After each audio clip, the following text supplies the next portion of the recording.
Welcome again to the Daily Bread Bible Study, and we are diving deep into Numbers. Not just arithmetic, but the book of Numbers, specifically chapters 3 and 4.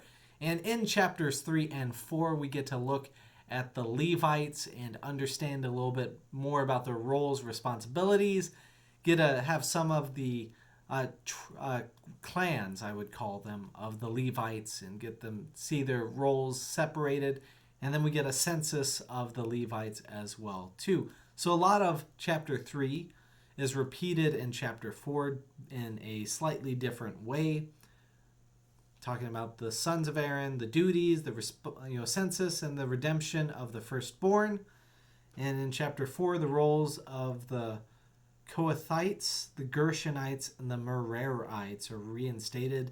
The census of the Levites and redemption offering.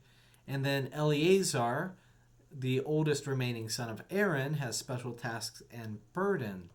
Just a reminder, he is the oldest son because in Numbers 3:4 we hear that Nahab and Abihu died before the Lord when they offered illicit fire before the Lord in the wilderness of Sinai. And they had no children, no offspring, no descendants, no inheritance left. So Eleazar and Ithamar served as priests in the lifetime of their father Aaron. Leviticus 9 through 10, it was when the priests were inaugurated and Nadab and Abihu were said goodbye to because they were burned to death, unfortunately. That is one intimidating inauguration process. You start off with 4 sons who are going to be helping, left short-handed with only 2 because 2 die by fire, and the other 2 have to be very responsible with what they are doing. We need some Levites to help with these tasks, and so the management of the tabernacle will be assigned to the Levites as well, and to the 3 different branches of the Levites, the sons of Levi, getting to interact with God and God's chosen. They're called the Gershonites, the Merarites, and the Kohathites. And so those are the 3 sons there in Numbers 3:17, the sons of Levi. Just a reminder that in Exodus 6 we have the genealogy of Moses and Aaron, and we learn that they are from the tribe of Levi, and specifically the son of Kohath, the grandson of Amram. So we see the Gershonites, Merarites, and Kohathites there, and we get their numbers that there are 7,500 Gershonites, there are 6,200 Merarites, and there are 8,600 Kohathites. That total is 22,300 if you put them all together, but then along with that, it's quoted in verse 39 as being 22,000. So we'll see that this 22,000 is the number that is used in chapter 4. But moving backwards to talking about the Gershonites, so the Gershonite ministers, the ones who are between their 30s and 50s, capable of leading what's going on in the worship in the sanctuary. It says that there were 2,630 ministers there of the ancestral house in their clan. The Gershonites were responsible in Numbers 3, 25, 26 for stuff with the tent and the cloth surroundings. It says the responsibility of the sons of Gershon in the tent of meeting was to be the tabernacle, the booth, the tent with its covering, the screen for the entrance of the tent of meeting, the hangings of the court, the screen for the entrance of the court that is around the tabernacle and altar and its cords, and all the service pertaining to these. Moving on to the Kohathite ministers, there are 2,750 of them, as it says in Numbers 4:36.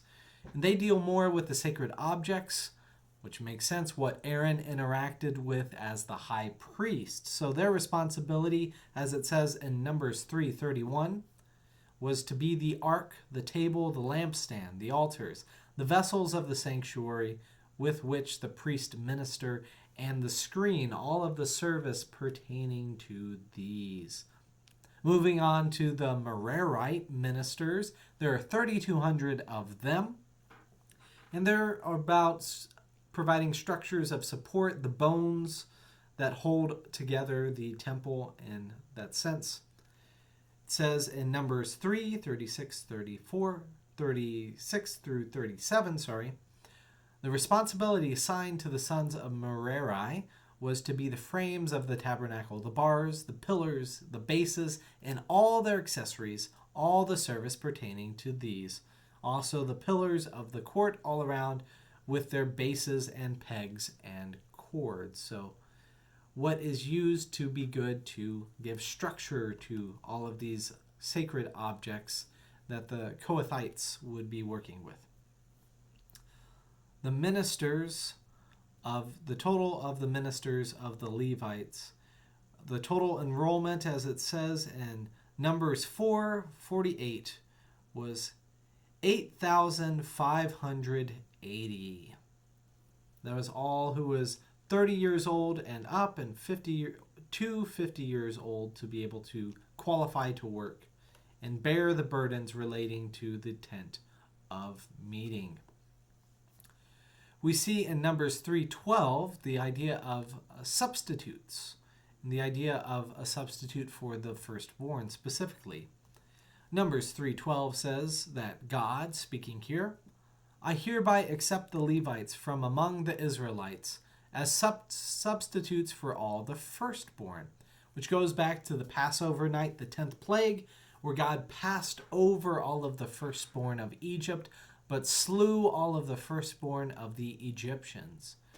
So connected with that memory and remembering this God who is powerful, whose God has saved their lives and delivered them from Egypt and given their life as a ransom, as a chosen and beloved community, they are called to honor that. So Numbers 3:13 says, for all the firstborn are God's, mine. When I killed all the firstborn in the land of Egypt, I consecrated for my own all the firstborn of Israel, both human and animal. They shall be mine. I am the Lord.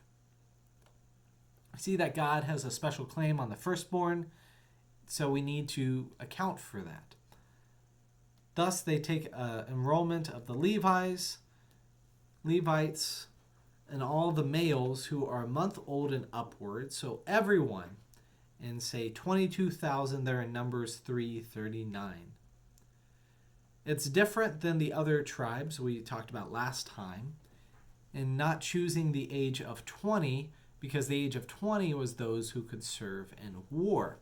The Levites were not needed for war and already survived circumcision at 1 month old. So they could be counted amongst the Levites.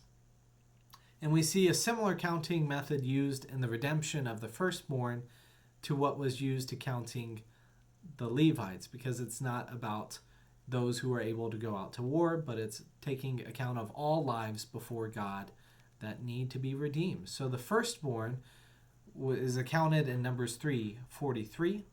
The total enrollment of all the firstborn males from a month old and upward, counting the number of names, was 22,273. So we see that numbers are a little off. They're off by 273 from what was stated in other place, but we see that the firstborn, the number of the firstborn is just a little bit less. So what they're saying here in the in this chapter 4 is that there are 273 extras who need to be redeemed.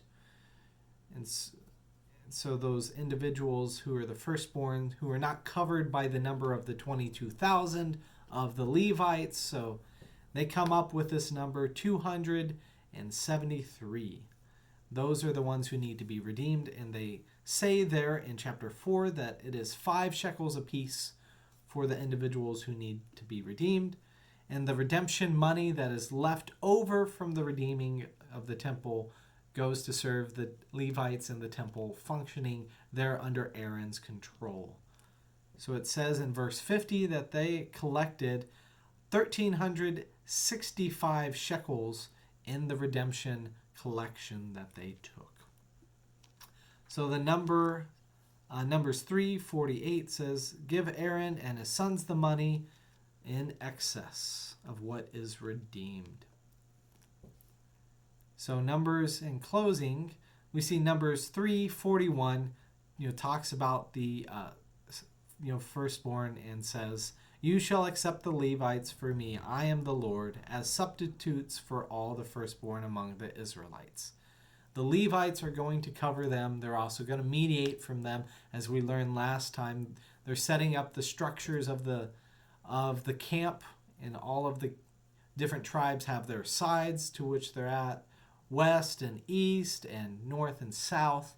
They have all of their tribes, and in the center are these 3 different tribes of the sons of Levi. So if you have any questions, if that was too much numbers, and say, let's get back to just giving an overview of it, I'd love to hear any feedback you have and thoughts. And thank you for all who are participating and sticking with us, looking into the book of Numbers. I look forward to what we will do tomorrow.